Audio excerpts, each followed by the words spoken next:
Speaking of Rogan, did you see how he was on the air the other day and asked about this? Joe Rogan, he said what happened at Project Veritas? Why doesn't James O'Keefe release the videotapes of Project Veritas? The video guy, what was the I think So I assume that Joe recorded that episode the day before you announced Epstein's library, right? I mean, he was. This is James O'Keefe just released video Just of 20 Epstein's seconds. library, right? I mean, he was. His undercover videos were amazing, incredible. And then he got ousted at Project Veritas, right? And then went. I wonder what happened there. Like, I'd like to know what the story there is because there's no official story. The guy who releases everything, why wouldn't he release that? That was actually Wednesday, and then like an hour later, I released the. Oh, that's right. Yeah. So, but yeah, I mean, it's like what you were just talking about spirituality. That was. It was just so. I mean, you saw the film. So here, I pull. This is. Oh, there it is. This Okay. is it. All right. James O'Keefe just released video of Epstein's library, right? I mean, he was. His undercover videos were amazing, incredible. And then he got ousted at Project Veritas, right? And then went. I wonder what happened there. Like, I'd like to know what the story there is because I mean, Joe can just have you on his show, Right. I don't understand. I don't know. I don't understand. I mean, that's a separate issue. But so this is what everyone is dying to know because you put out a video with Veritas behind you in the video. Yeah, and that's why that's what I'm on your show here, Tim, to talk about. I released a movie about it's called The Truth Inside Project Veritas, The Truth Inside the Truth.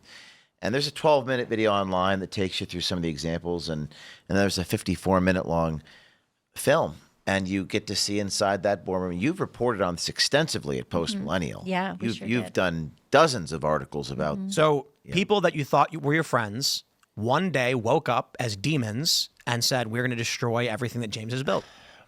Yes, and you might, and there are so many questions. Rogan is asking questions. Everyone had questions about why did this happen, how did this happen. So there's newly released deposition videos, Tim, from federal court of these board members talking about their conflicts of interest, talking about how they wanted to harm me.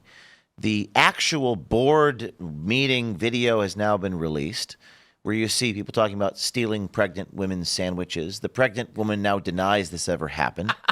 I made donors cry because I wouldn't take a photo with them. The donor denies this happened. There's like this crazy psychological, spiritual thing that happened.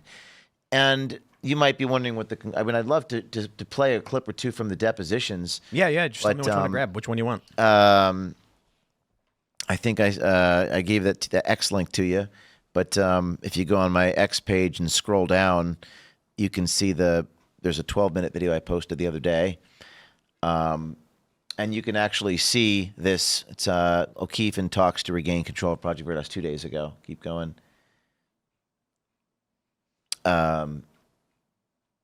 Keep going. There it is right there. This one right here? Yeah, if you just want to scroll through when you see the deposition clips, you're going to scroll through. There's a guy named George Skakel. Keep going. There it is. So if you just play some of these clips from this deposition. Admitted, under oath, the company's, quote, could be sold to a big pharmaceutical like Pfizer. 3 of the 4 companies you've invested in, you would consider to be in the medical field. Heterogen could be sold to a big pharma. Like Pfizer. Pause. And this was during the So these are board members who were co-investing in companies, unbeknownst to me, and they signed a conflict of interest statement, and they were soliciting money and investing in these medical companies that they testified could be sold to Pfizer. At the time, we were investigating Pfizer. Everybody thought that you got ousted because of Pfizer. Because right after the biggest story of Veritas, the Pfizer story, you are ousted, and then this happens. And there's a couple these other guys were co-investing. And it's fascinating because in the videos you have, they mention that they don't consider it a conflict of interest. He's wishy-washy as to when he started making these investments. Right. And so the narrative looks to be what everyone thought it was. These guys stood to lose a lot of money from their investments if your Pfizer story damaged this industry. Yes, and there's more. There's more clips of this deposition. I don't know if you can keep playing the next clip from this. Do you know which timestamp it's at? Go back. I mean, we asked him about on the conflicts of board interest. and signed a conflict of interest policy. How do you define conflict of interest? Oh, I don't know. Give me a dictionary and I'll read you the definition. Now, So I'm announcing it. All right, so we released. There's so many clips to show it. If you scroll down, I'm confronting this guy. Keeps going. I'm like ambushing this guy at outside of his house. And you'll get to see kind of the nature of this individual. Oh, you know what? I think we have the timestamps written down, I think. I think that's from the actual film. Oh, from okay. the long right. film. If you want to, there it is. Go back to me. This is me talking to one of the board members of Project Veritas. When you were on my board, did you disclose that you had investments in these medical companies? At the time I was on your board, I didn't. When did you begin investing in Matt Tierman's companies? A few years ago. While you were on the board? Yes, I think I was on the board then. I want to talk about your investments in I want to medical talk companies. about you. Is it all about money? Too bad you can't afford that. Indefinitely? So He points to his mansion and says, "You can't afford anybody." It says so much about his character. That really does. That's sort of wild, as though like this is what meaning is all And about. if you It's could my scroll big back in the house. video to, there's a scene of a black screen and the subtitle. They're talking about me taking black cars. Go back a few minutes. I love the cringe attempts at claiming that you did anything wrong by using vehicles. But you got to listen to it so you can hear what the guy says, because it really right cuts here? to what we're. Go back. It's this scene of it's audio only, but it's just there. It is the beginning of the scene. Barry Hinckley. Go back until that begins. This is one of the executives of the company. It's a little hard to hear over the. Well, you can see it, and he says, I should. It's your job, John. "Oh, you just had it." Constantly picking me up, moving me around. I ran a large company with a lot of employees, and I never lived this lifestyle with black cars constantly picking me up, moving me around. Expensive accommodations when the rest of the staff are staying at one level. I mean, all for one and one for all, especially in a nonprofit. I just never took the vision of one person living one way and everyone else living another way. Pause. Some background. So what was remarkable about this was watching people who considered themselves of the right acting like communists. You're not allowed to make more money than me. You're not allowed to have a car drive you around. How do you expect me to get to the Uber carpool? Like, what do you want me to carrier pigeon? Like, how am I supposed? None of it made any sense. Black cars is just a fancy way of saying pre-scheduled cab. A pre-scheduled driver. Yeah. And when you're raising $20 million a year, or raising all these millions of dollars to pay lawyers, so I guess this is a crazy story, and you've reported on it extensively at Post Millennial, but now you get to hear it and see it. I'm looking forward to watching the video. What do you think would happen if you pulled up to like a big donor who wants to give $1 million to Veritas, and you pulled up in a busted up car, and you're wearing crappy clothes, and you want to take them to McDonald's? They would not give you $1 million. And I took a helicopter. It was, whatever it was, $6,000 helicopter ride. By the way, these are smart. Okay, let me take a step back. The guy you just watched has an MBA from Harvard. This other guy, Matt, has an economics degree from the University of Chicago. And what was remarkable is seeing these people who are so knowing, but they have no wisdom. I think there's a difference between knowledge and wisdom. You take a rando off the street, they get it. Well, you take a helicopter because you want to get there fast. Let me tell you. Knowledge is knowing that a tomato is a fruit, and wisdom is knowing not to put it in a fruit salad. That's the old saying. Well, there you go. Well, that's very astute. That's a very astute saying. Although I do make a salad with avocado and tomato, and it's fruit. Sure, but a Damn fruit good. salad is strawberries, pineapples, and blueberries. You don't put tomatoes in that. But what I saw was human nature. We talk about spirituality. There's so much to dive in on this documentary. It's very cinematic. It's unbelievable. I want to explain. I mean, first of all, I am a proud capitalist, as I think most of the people who watch this show are. But I'm a little socially liberal. I don't mind certain government programs so long as they're under strict oversight, and I think it's hard to do. But I just flew to LA. Yeah, I flew first class. Mm-hmm. I'm not flying coach. It's not going to happen. It's difficult enough to fly twice in 2 days and try and make it back to LA. It sucks. Mm-hmm. It was literally all day in an airport and then all day in an airport. And it's standing, waiting, standing. Then I'm like, I am going to sit down and recline. And they don't even recline that much. And I'm going to eat what did they give me? Salmon or something? Well, in something first class decent meal. where you don't have to get McDonald's at the airport. Yeah, I'm not eating that garbage. Paid And Mm-hmm. I think the ticket was, I don't know, like $800 or something. And But I think bad, that couch was like 300. I think envy, Tim, and for lack of a better word, jealousy is perhaps something that we don't talk a lot about openly, but it is a very powerful sin, and I'm sure we've all seen it. But I think this is something that leads to resentment, Tim. People become jealous if you're the public face of an organization, and if they don't get what they want, that resentment can turn to vindictiveness. The vindictiveness of the Project Veritas employees was so obscene and so disgusting that I can't even say on the air. They sent me a picture of me nailed to a crucifix. There was pornographic insults, and it was all stemming from this kind of vindictiveness, which is a form of envy. And you saw the executive saying James shouldn't have a driver. Now, a lot of my donors said, you better have a security guard and a driver. You should be taking an UberX, James O'Keefe. You should. yeah. But my own people, my own team, wanted me to suffer. So this is a very spiritual journey. It's a story about human nature. I made a movie. It's behind my paywall at o'keefemediagroup.com. It's called The Truth Inside Veritas. There's a 12-minute video explaining what happened. And all of the board members are being deposed. We've deposed 3 board members. One board member says in this film, James O'Keefe is not entitled to a private life. The board member, Joe Barton is his name, took off all the personal messages between me and my girlfriend and published them on X, which is a tort. You can't do that. It's unlawful. And they just did it to hurt me. And you might say, well, maybe I didn't hire the right people. And I think you'd be correct. But I also think when you're in a high-pressure environment and you're going after really powerful people, you better make sure your team is unbreakable and has a lot of integrity. And I think going back to a conversation we had earlier about the FBI, about what the type of person it takes.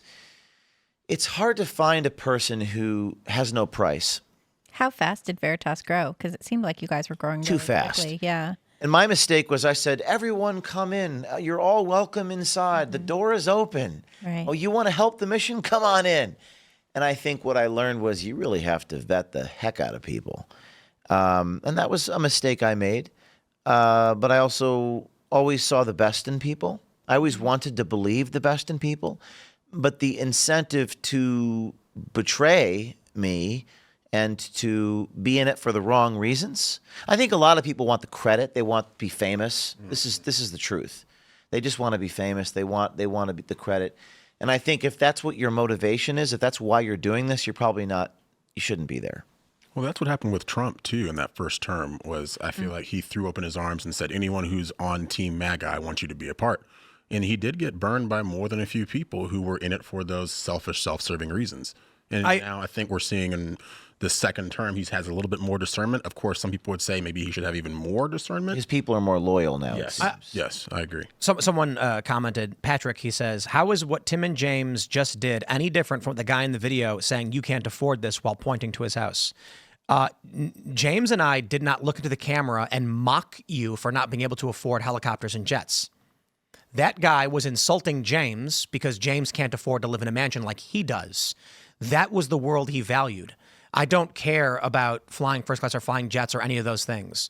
I'm not, and I don't I have disdain for people who don't do those things, and I don't mock people for not having those things. Right. Yeah, I think envy, it's a form of, anyone who says, you look at my mansion, you can't afford it, probably didn't build their business from scratch. I remember one of the famous clips from Real Time with Ben Shapiro when he was on with Malcolm Nance. And then Nance said something like, how do you sleep at night? And he says, on a pile of money. And people on the right were cheering for that. And I'm like, I don't think that was a good answer.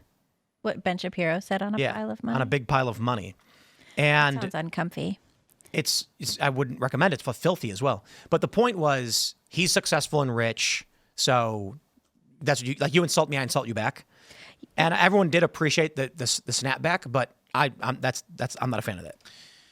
Well, I think that was, in response to that, that's not what we're doing here. Where there's a contempt and there's a jealousy that is inherent in many institutions, Tim. It's in our economics. It's in our humanity. It's in our politics. I mean, people are probably envious of you. I'm sure you've experienced this. And they're evil. And you have to be careful in a media organization, because if you're the public figure and you have all these staffers who are helping you, and you're making money and you're the owner, you're taking all the risks in your business, right? They may not have an equity stake.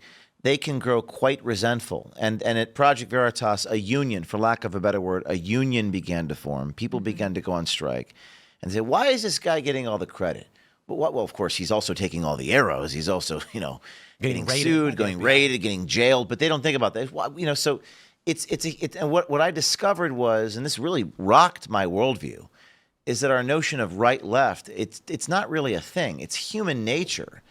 But watching all these right-wingers behave like communists, they created this revolutionaries chat inside the company, and they were just like trying to find ways to hurt me. Can you talk about the current state of Veritas and any like how are they doing, or are you're not able?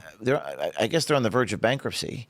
Well, hold on. That doesn't make sense. I thought they were the real talent behind everything. That's what they said. Yes. In the board meeting, in this film. Sound like communists. I'm going to shamelessly plug my movie. So in communism, they say you can't have the farm without the farmer. That's a famous communist saying. It's the labor theory of value.